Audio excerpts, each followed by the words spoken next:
Okay, now we're going to be moving to our second example, which will be tamper-proof cookies. So it says here that by default you shouldn't trust cookie data because they are um, stored on the client and they can be easily edited. So, so a good way to make uh, to make sure that your cookie hasn't been edited is implementing HMAC, which stands for hash-based message authentication code, right? So what HashMac does, it generates a signature uh, for the cookie value before you before it has it is before it is sent to the client, so that the values in the cookie um, can be in the format that it was created. So today we're going to be we're going to be implementing a HMAC signature.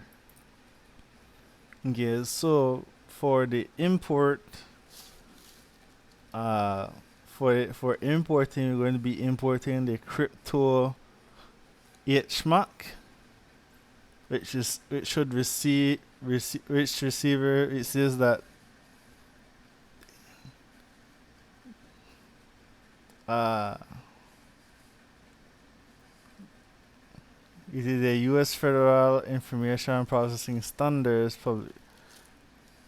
that uses a key to sign a message. The receiver verifies the hash and recomputing it using the same key. Another new library we're going to be using is the SHA-2656, which just implements the the hash algorithm.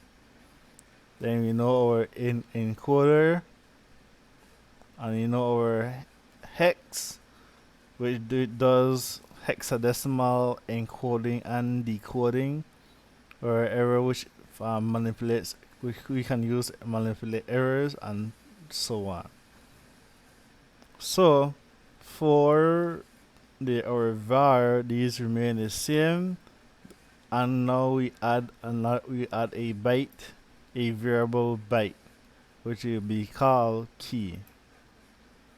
What this key is going to be doing is going to be generating the signature that will be tagged onto the cookie. So to do that, we have to create another variable error, which will be type, which will be error, and then we give those variables to make it be equal to the hex, as we say, encoding hex to decode string. Now this is a key, a signature that was given to us. So now all we have to do is decode this key. If there is an error while decoding the key, we just log a fatal error.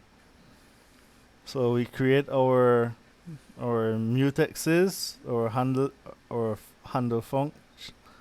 We say where the server will start, and if it doesn't, we log a fatal error as well.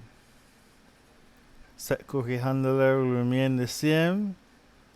The only difference is going to be here where we say the right sign, which is going to be equal to the response. You pass it the cookie and the key. So get cookie handler will remain the same as well. The only difference is going to be having the value and the error. I'm going to be passing those the read sign, which will take the request, the cookie, and the key. I mean the name of the cookie and the key. If there is an error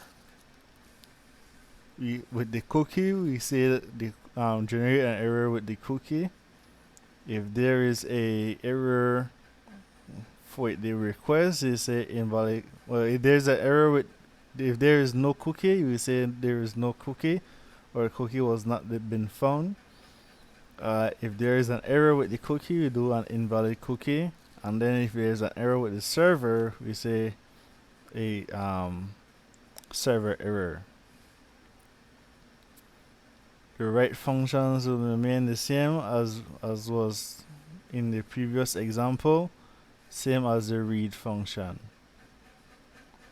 So now we move to our new functions here, which will be the write sign and the read sign. What the write sign takes in is going to be taking in the response, the cookie, and the key, and it will be returning a error. For this, we're going to be using, we say mac, we create a variable mac, and that will be equal to the hmac, which does it to the hmac, which generates a key, and it say new, which returns a new hmac hash type and key. So we're going to pass it in the SHA-256, which will generate the key, and then we pass it in the byte, which will store the key. And then we say write to the key will be the name and also the value. So now that key signature will be equal. Now we create another value variable, which will be equal to the sum of these two here. So this is now our signature key. And we say that cookie value is equal to the key plus the values inside that key, plus the values inside cookie, because we're going to be in the format of the key and then the value behind it. And for that, we will be returning, we will return the function write, which takes the response and the cookie. Now for the read line, it will take the request, the name of the cookie, and the key. So, and it will return a string and an error, just like the read function. For this, we do sign value, create two variables, sign value and error. I will let that be the read. Let that take the read, which is the request, and the name. If there is an error, we generate the error, and then we test the length. If the length is, so we say that if the length of the value of the signed value, the signature value, is less than the size of the hash we created, return a error that it is an invalid cookie because it has been edited. So now we say that the signature is equal to the signed value size, and value is equal to the signed value size as well. We come back and we do the same thing, that we create a key and we pass it in the name and value, and it said expected. Now we say expected key. The key that is expected is equal to the sum of all of these, of the name and value code together. So as we say it here, now we say that if it is equal, if the signature and the expected signature is equal, we return an invalid function, because the one before should not be equal to the one that we expect right now.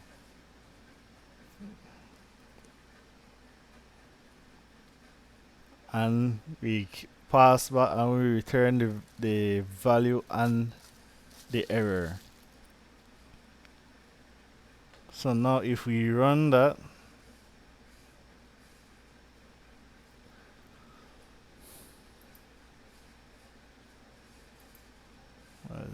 if you run this now, it should remain the same in the in the uh, in the in the server. What a better way to test to show the signature and the the signature is to use the curl, but I do not have curl. But curl is currently giving me errors installing it on my computer. So we're just going to be showing the local host. When we say //set,